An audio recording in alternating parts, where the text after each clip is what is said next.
Good afternoon, members of council and staff. Welcome back as we journey through our first scheduled meeting in February 2026. For those that are joining with us virtually, we welcome you. For those who are spending quality time with us here in the council chamber, we welcome you.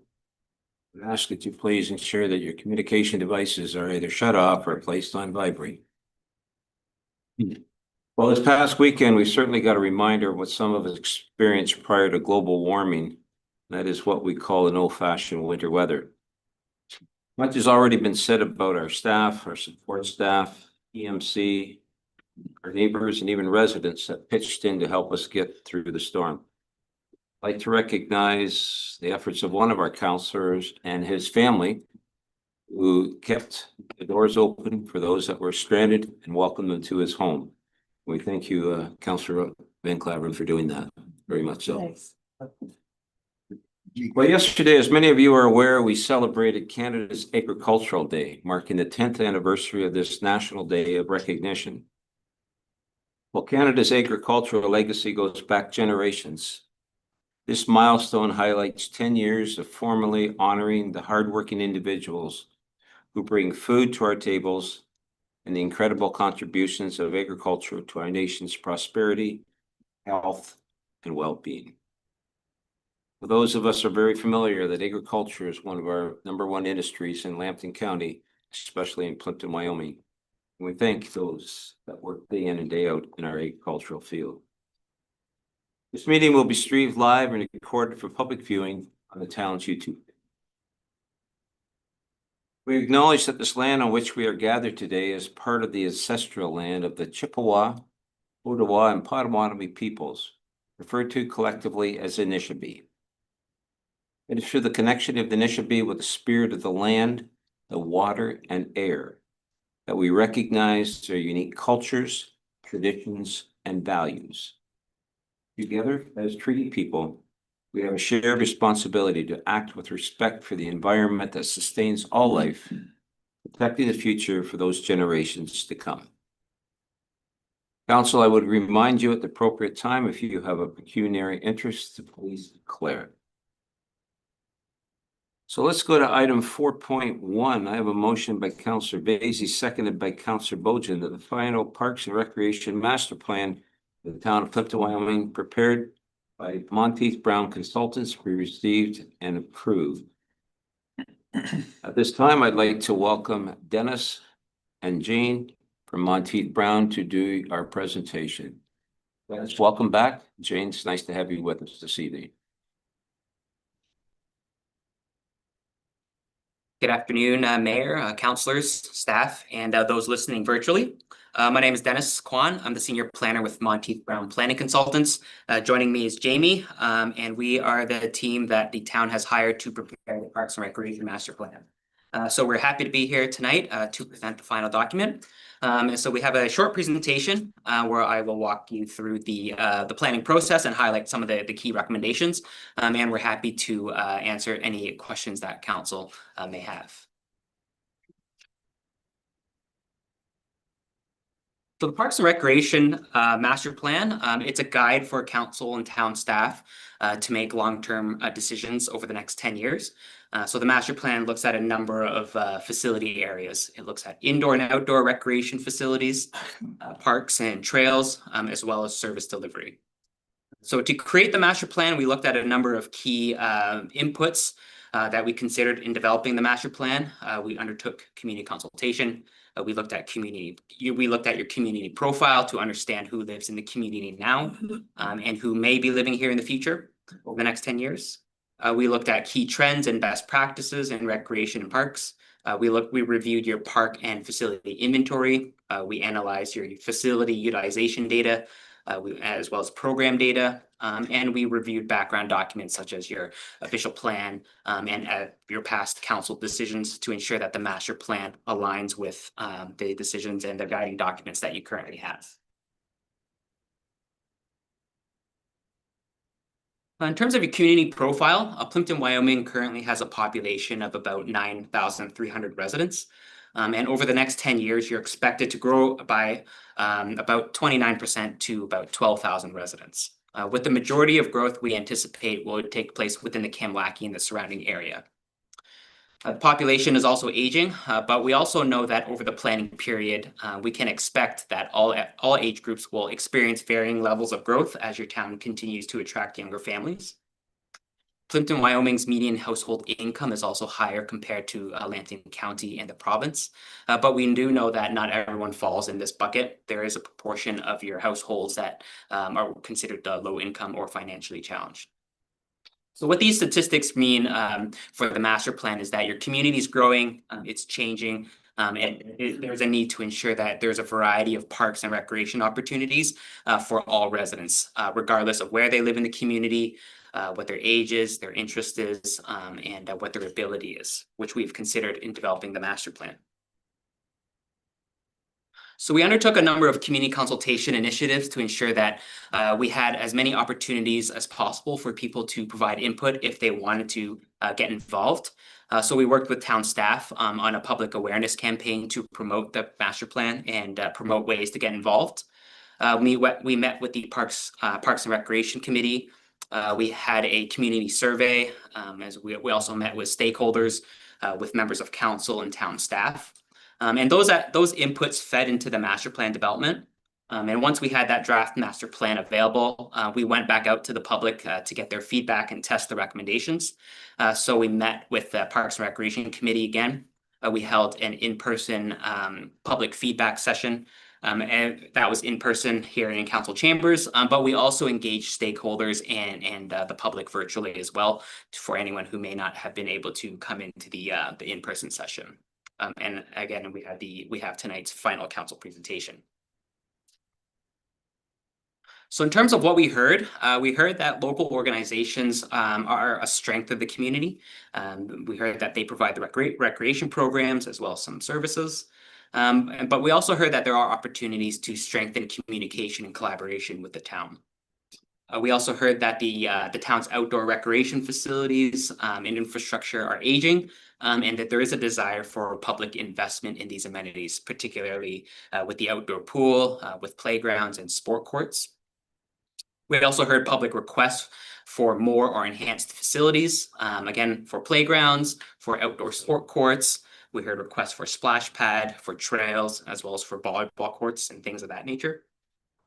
And there's also a community interest in developing multi-use community hubs that provide enhanced access to public space, whether it's for programs, events, or rentals. We heard from sports organizations the desire for more ball diamonds and soccer fields to accommodate growing programming and participation demands. And there was also public support for continuing to invest in the town's waterfront areas and public access points. So in terms of recommendations, we'll start by talking with parkland.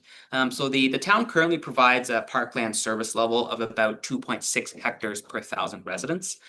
And the master plan recommends continuing to maintain this level of service. So what this means is that over the next 10 years, with the level of population growth that you're expected to receive, that would generally translates into a need for a 7.7 hectares of additional parkland. So what this means is we see this as a new community park in Wyoming, as well as the neighborhood parks, which are smaller than your community parks, as well as parkettes in the Kamlaki area. Acquiring waterfront destination parks is also recommended. We know that these opportunities are few and far in between, but as these opportunities become available, we certainly recommend that the town at least consider acquiring these properties, as this does align with what we heard through the public, is that there is a desire for greater public access to and opportunities to connect to the waterfront. The master plan also identifies park-specific development strategies to maximize community impact. So what this means is we encourage the town to look at specific park sites, as there may be aging parks with aging infrastructure that may require renewal. There may also be underutilized park assets that could be repurposed to respond to other in-demand needs.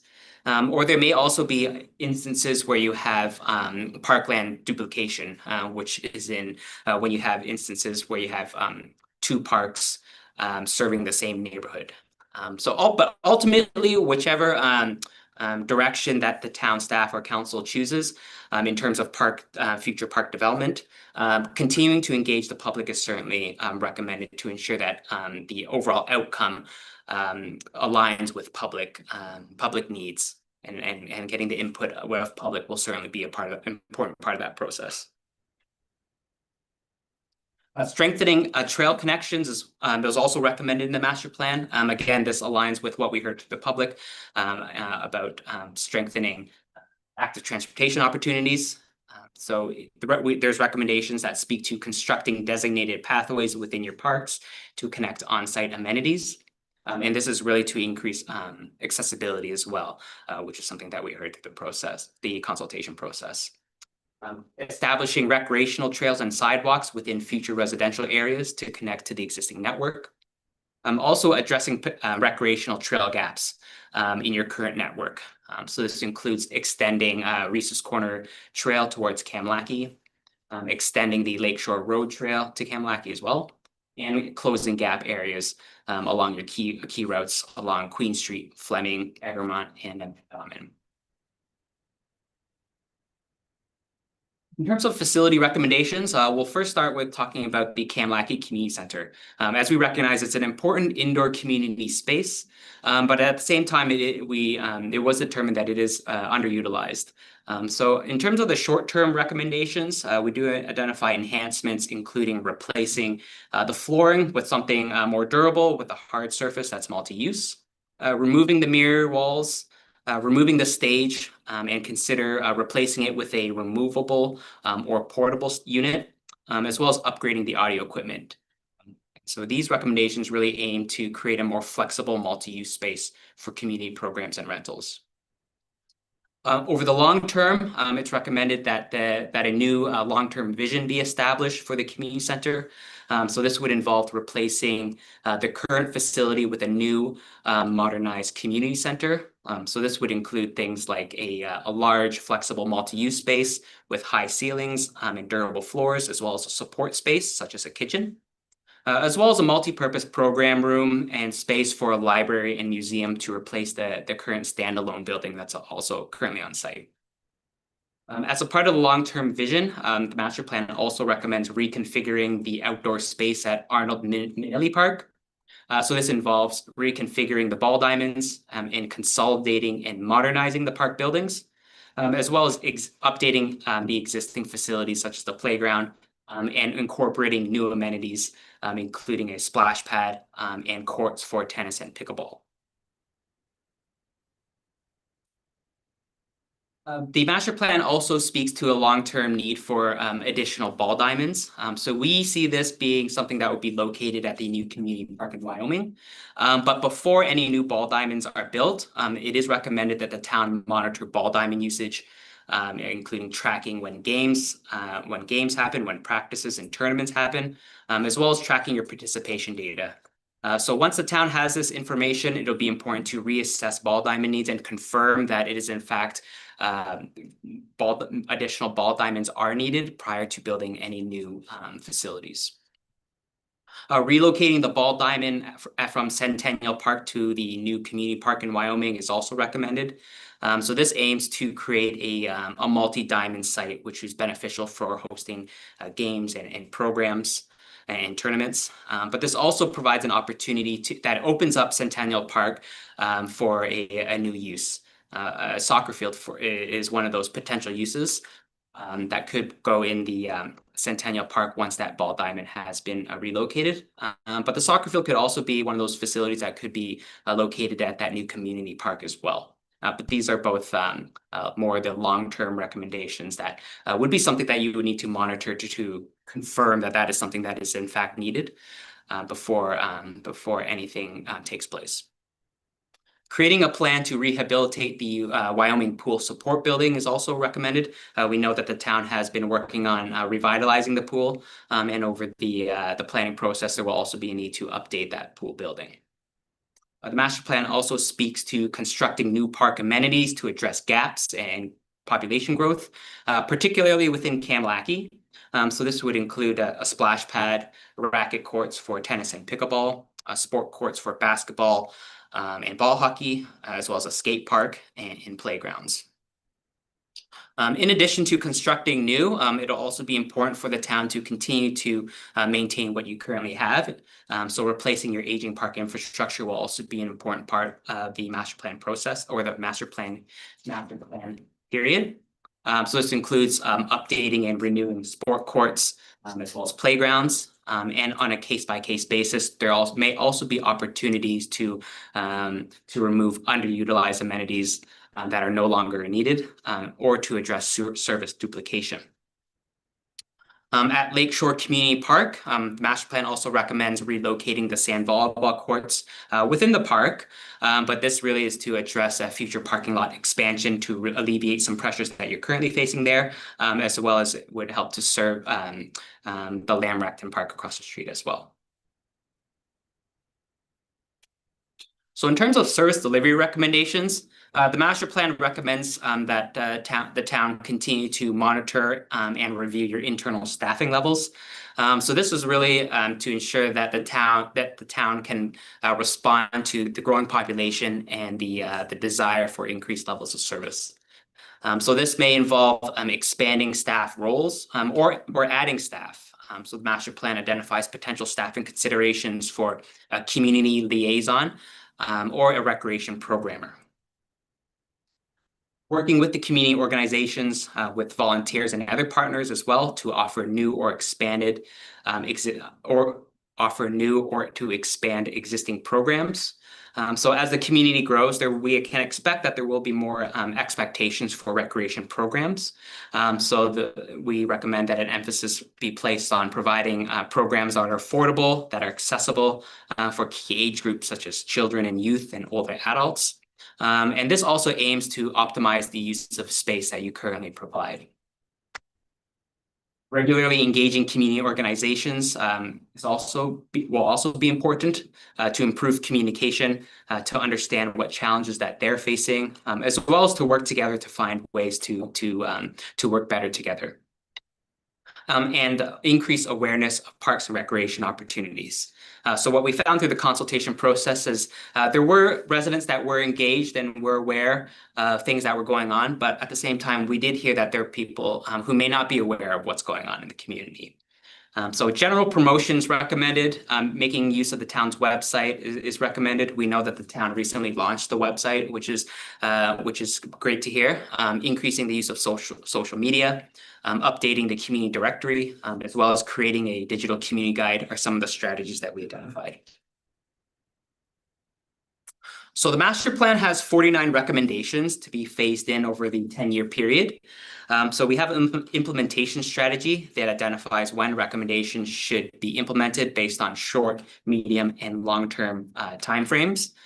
We do recommend that the town undertake an update to the master plan, generally within the next 5 years. So that would be about midway through the planning period. And this is really to ensure that the recommendations continue to be aligned with community needs.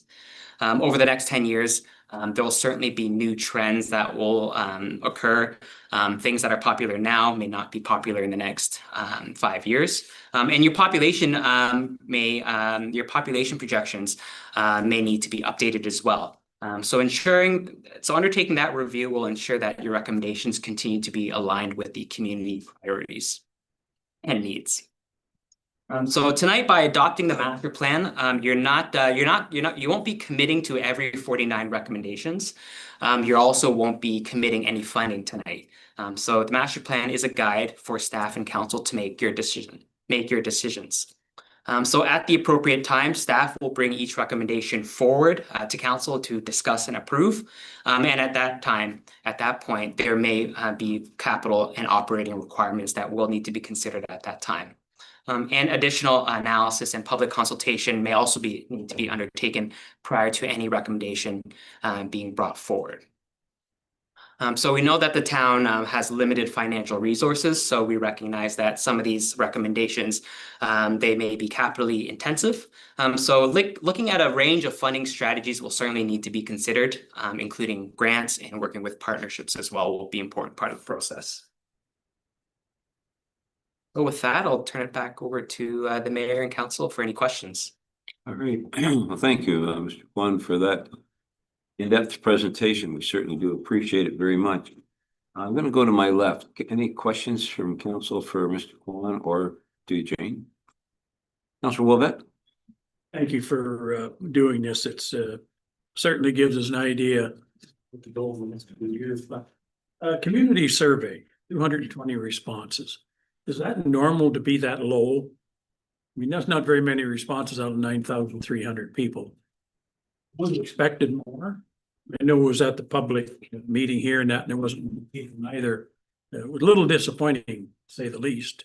I know we had good representation from soccer people and the ball people, but not from the other stuff, like pools and splash pads and stuff like that. So, like, is that normal to get not very many responses? Yeah, we always hope for, through the chair to the question. We always hope for the best, and we can we get what we get. But we did work with staff to maximize to promote the survey and ways to get involved. 220 survey responses, that is typical. So that wasn't surprising, and it wasn't disappointing. It certainly wasn't disappointing for us. Anything over 200 surveys, we would consider that a success. So it is 220 surveys, but we do ask that respondents complete the survey on behalf of their entire household. So from the data that we received, I believe the average household for every survey participant was about three persons per household. So 3 times 220, it was around 600, 700, or the survey would represent about 700 residents. So we do take that into consideration. At the same time, the community survey it's not the only tool that we use to undertake our analysis. So we spoke with a number of service clubs and sports groups, and they represent a much broader catchment of members as well. So we engaged them at the beginning of the process and at the end of the process, and we got a lot of positive comments, which tells us that we hit the mark. And there was nothing. It would always be nice to hear from as many people as possible, but unfortunately, sometimes that's not the reality. We know how busy people are these days, but we felt like the amount of consultation that we did have, we were quite happy with that. And as staff and council implement the master plan, there will certainly continue to be consultation with the public as well. And at that point, you'll be able to retest the recommendations to ensure that we heard the community correctly, and I think we did. One other question. Our soccer fields, our ball diamonds, baseball, everything is a lot of outsiders come into this community and use our facilities. Did you take any of that into account? Through the chair to the question, we certainly did, and so that's why we do recommend continuing to monitor the use of your ball diamonds as well, to ensure that we're not overbuilding. And if Ball Diamond is a good example, we know that the minor ball is also serving residents in Petrolia, and they're using Petrolia ball diamonds as well. And at the moment, we understand that that's meeting that need now, but over time, we know that things may change. And so the town will certainly want to be cautious in building new facilities. So that's certainly why we recommend monitoring that and getting a good understanding of how your ball diamonds are being used and what times are being used, and continuing to monitor that participation data will certainly be important. Yes, sir. Thank you. Councillor Van Claveren? I just have a comment. I don't think I have any questions. Yeah, very thorough report, and it is important to have professionals.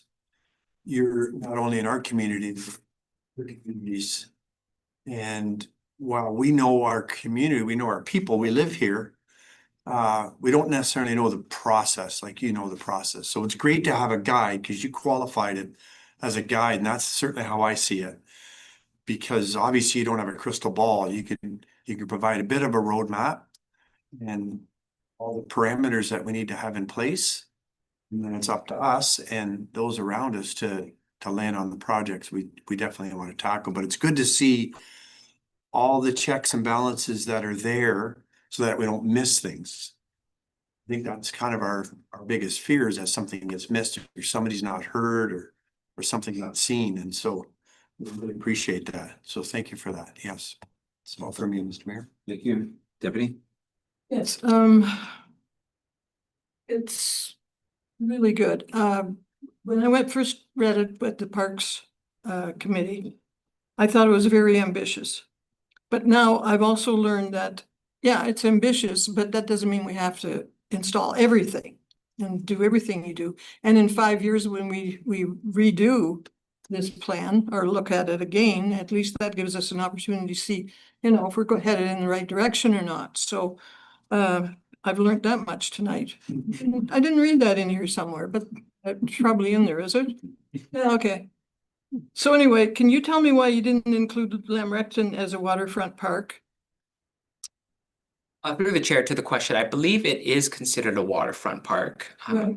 I mean, There's only two, you only mentioned two, Highland Glen and McEwen. So I wondered why Lamrecton wasn't included as in the report or in the presentation? the report. In the report, I believe it was considered, In other parts, but not in this first part, waterfront destination park. Anyway, I just mentioned it, added some time when you get an opportunity to. You also mentioned that an alternative use for Bowling Green Tot Park, but you didn't really give us any direction there. Can you suggest something? through the map. The little park that's by the tracks. It's just a tot park. Yeah, through the chair to the question, that is a good comment. That is something that we did pick up through the master plan process. But we didn't identify anything that we would be able to point to say this is what the alternative use should be. But it provides town staff with some direction, which they would really need to, as a part of the implementation, kind of take that to the next step to explore what is the alternative use that could potentially include some consultation by going out to the community to understand what they think that use should be. Okay. And there's one picture that I couldn't identify. Can you help me with it, please? Yeah, that's on page 29 of your report. You identify it for me? For section 4.5.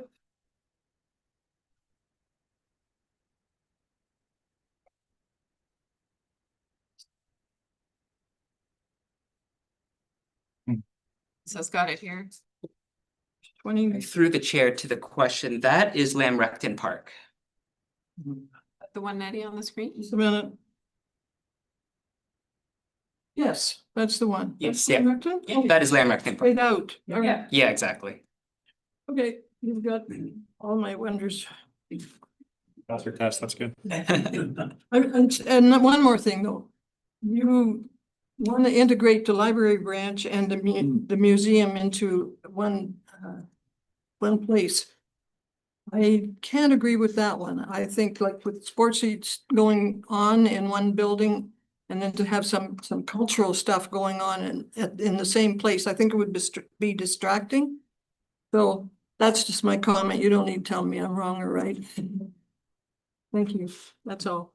Okay, thank you, Deputy. Councillor Rodriguez, anything from you? Yeah, thank you. It was a very good report. I feel like the McEwen Park really didn't get a lot of attention. I think that's a really underutilized park, and it is a beautiful lake park. So I think a lot more could be done in that area.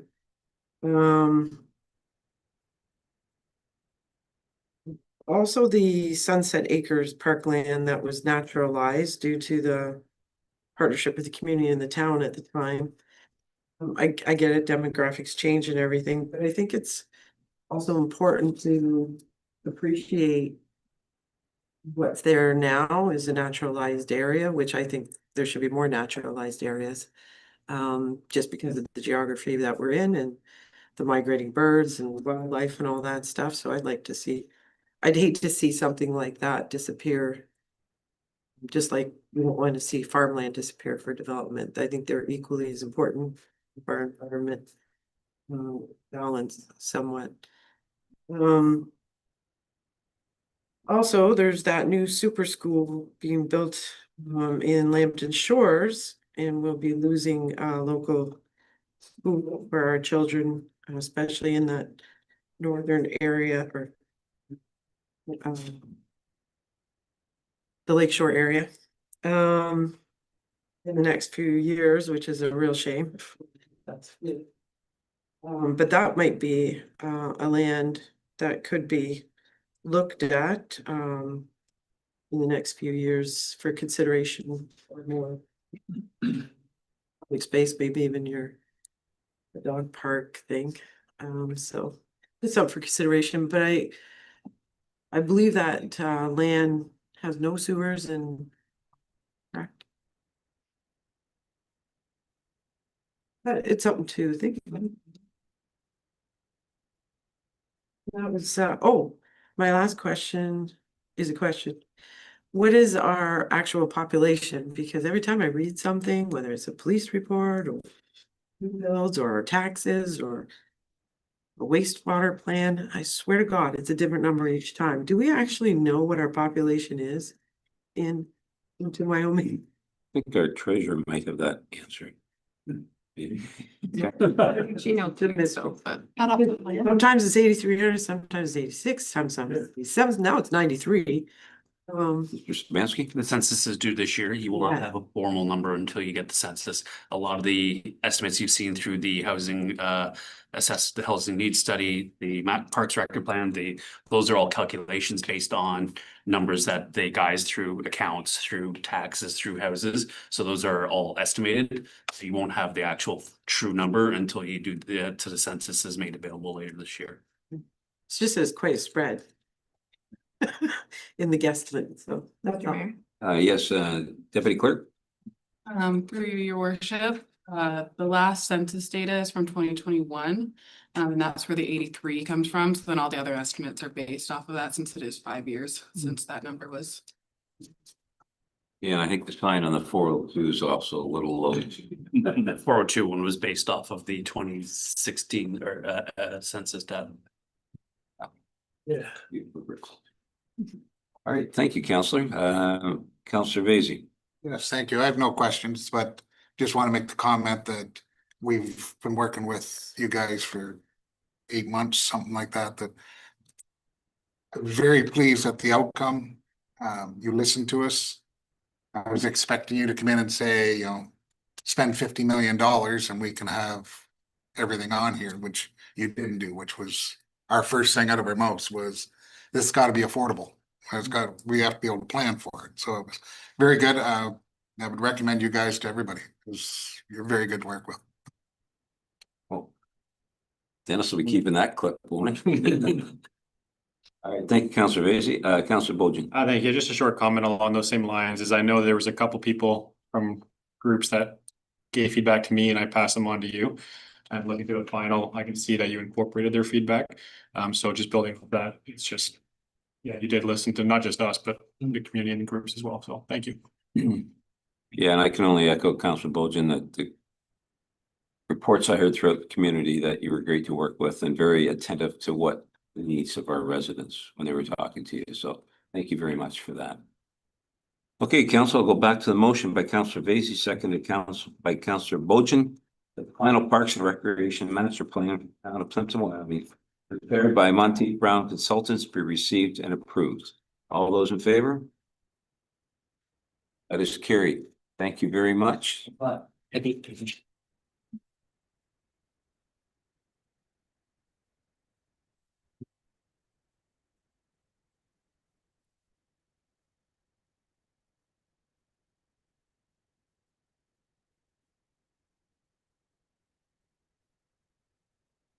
Thank you, Dennis. Thank you.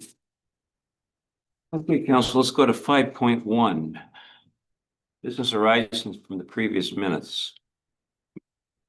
On February the 2nd, 2026, I signed a mayoral decision deciding not to exercise the power of veto to any of the amendments passed a resolution at the Thursday, January the 22nd, 2026, and Wednesday, January the 28th, 2026, special council meetings.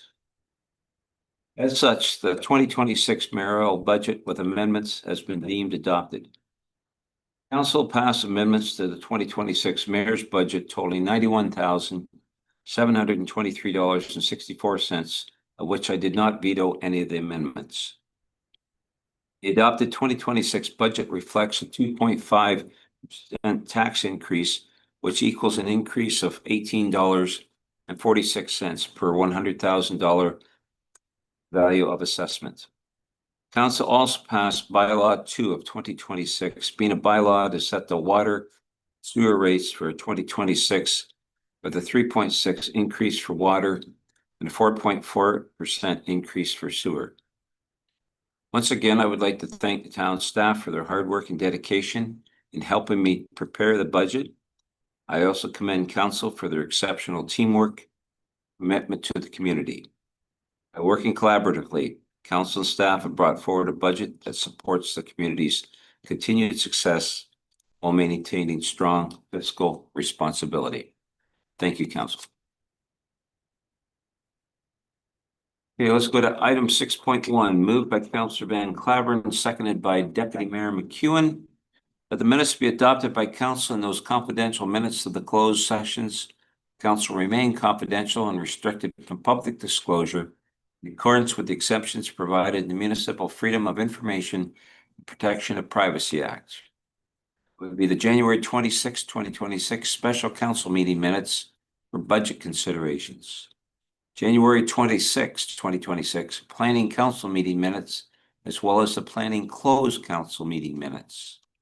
For January 28th, regular council meeting minutes, regular closed council meeting minutes, the Toronto Street Drain, Thames Street East, and Niagara Street East Branch Drains consideration meeting minutes, as well as the Barnes Drains 2025 associated branch drain consideration meeting minutes, and the special council meeting minutes for our budget deliberations.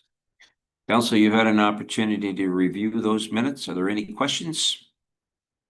I'll call for the vote. All those in favor? That is carried.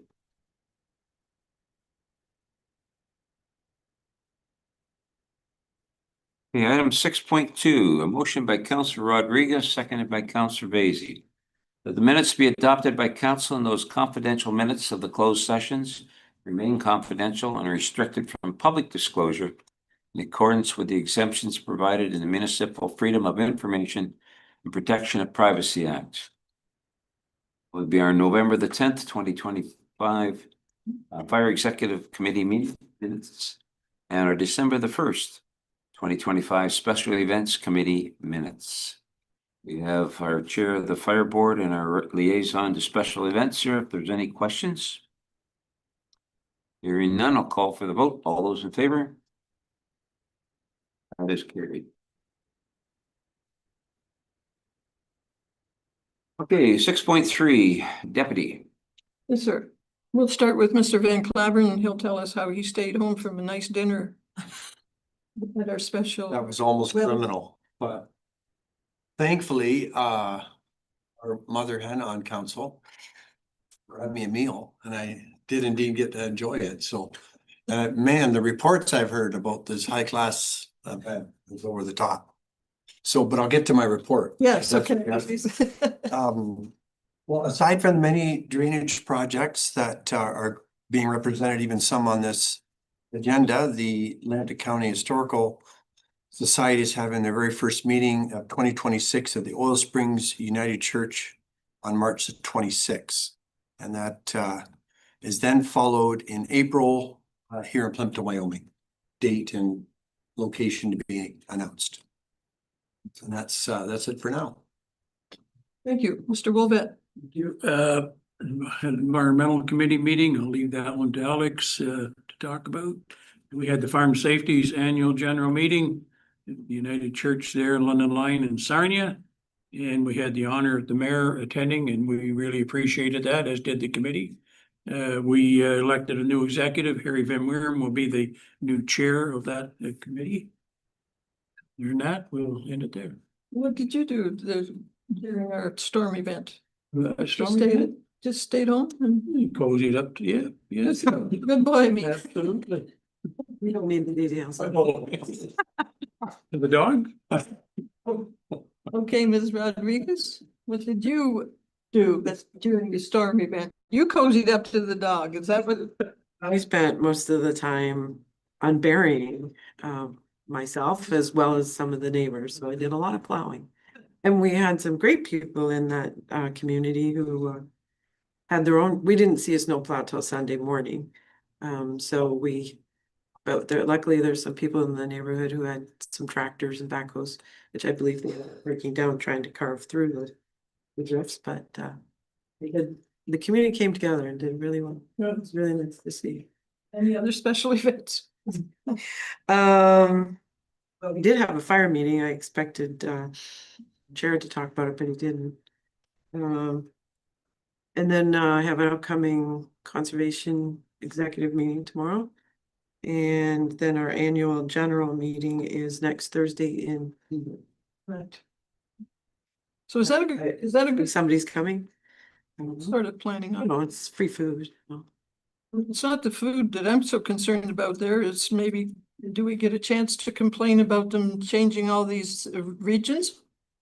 So our agenda has not come out yet, so I'm not even sure what's on the agenda, but when it does come out, I'll check it over and send an email out to everybody. In case there's something, I'm sure there will be something there. What it is, I don't know yet.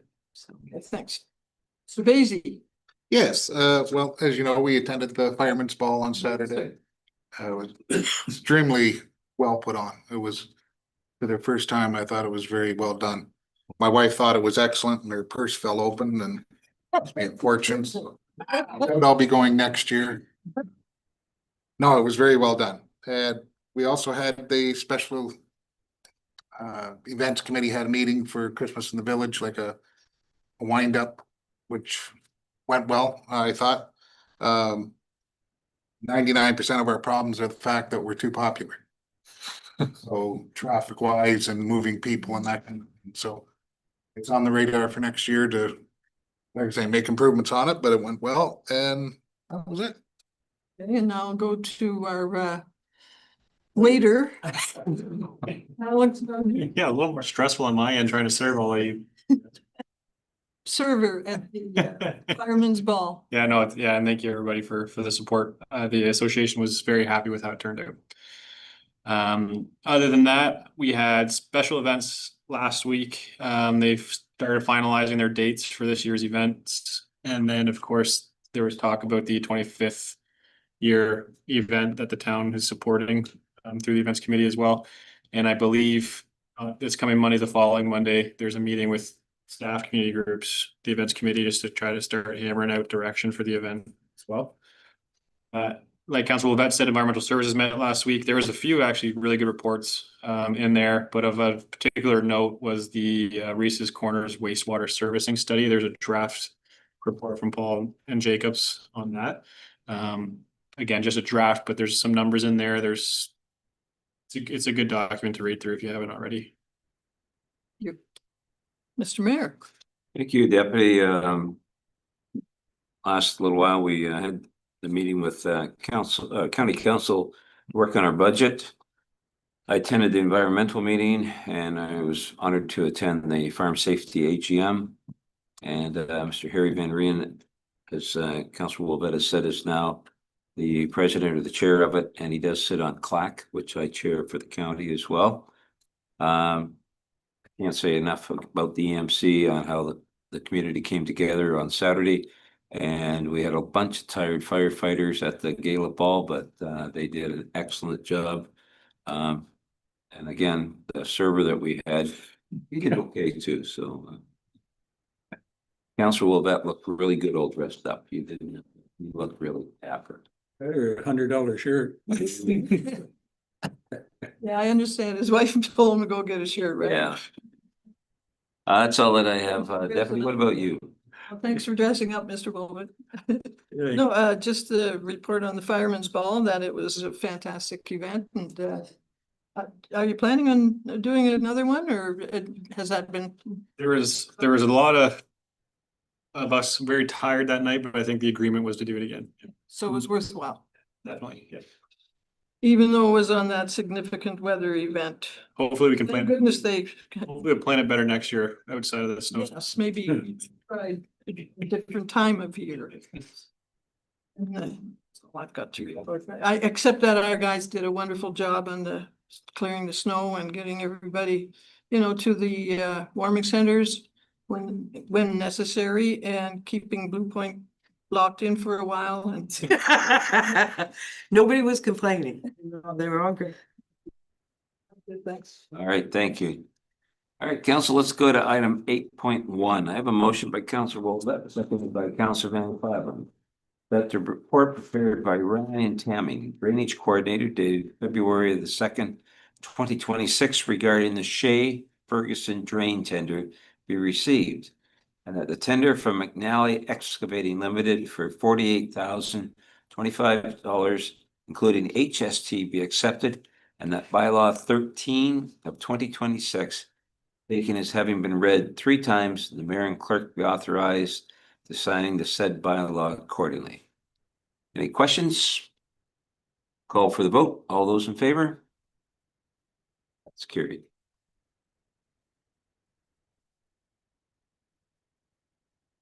Okay, item 8.2.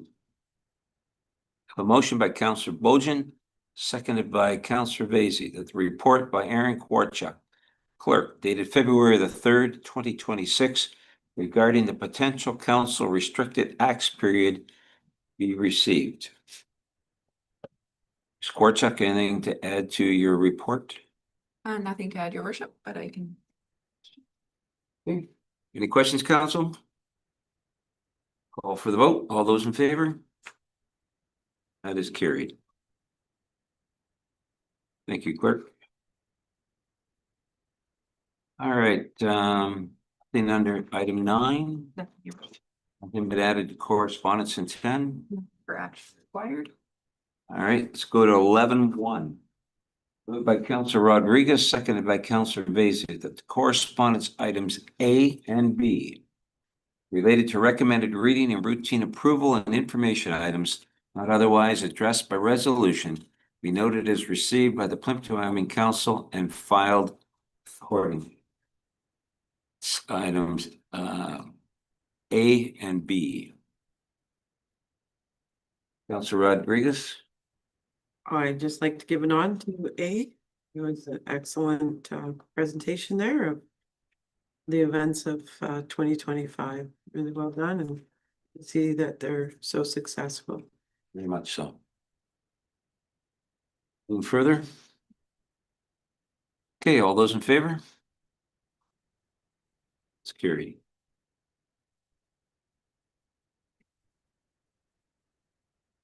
Okay, new business, Councillor Wolfett. No, Okay, Councillor Van Claveren, Nothing from me, sir. Thank you. Deputy. Nothing, thanks, except that Kalen, I would, 2 employees, they're having birthdays on Sunday. Let's wish them a happy birthday, Kalen and Jesse. All right. Okay. That's all. All right, will you be taking them to lunch? No, Okay, Councillor Rodriguez, anything from you for new business? No. Maybe a backhoe for Blue Point and Sunset and Fair Crest. Silva, is there any money in the budget? Council. All right, Councillor Vasey? Nothing new. Did we find out why we had no streetlights? Get an answer? Mr. Silva? Through you, your worship. So at first, we thought it was a relay and that was replaced. And then they told us we had a hot and neutral wire that was rubbing together. So that was separated, continued to happen. Has anybody been there at night to see if they're still working now? Well, but I'm sure shortly we'll find out. Yeah, okay. I'll check it out on my way home tonight again. So he kept chasing the problem. It's, And I believe he has it sorted, but go time and time. Ask you. I haven't asked Are we a talking big about concern by everybody apparently, but just the lighting at nighttime, Yes, the streetlights. not the stoplights? No. No. As much big deal. that's all I have. Thanks. Okay. Councilor Wojcik? Nothing for me, thank you. All right. So let's go to item 13. I have a motion by Councillor Van Claveren, seconded by Councillor Wolvett. The council move into an in-camera meeting of council pursuant to section 239, the Municipal Act 2001 is amended for the following reasons. Item A, litigation matters. 239(2) litigation or potential litigation, including matters before administrative tribunals affecting the municipality or the local board. All those in favor? That is carried. For those that are joining with us virtually, we thank you very much for being with us this evening. Going in camera, when we return, we'll be closing down for the evening. Thank you for being with us.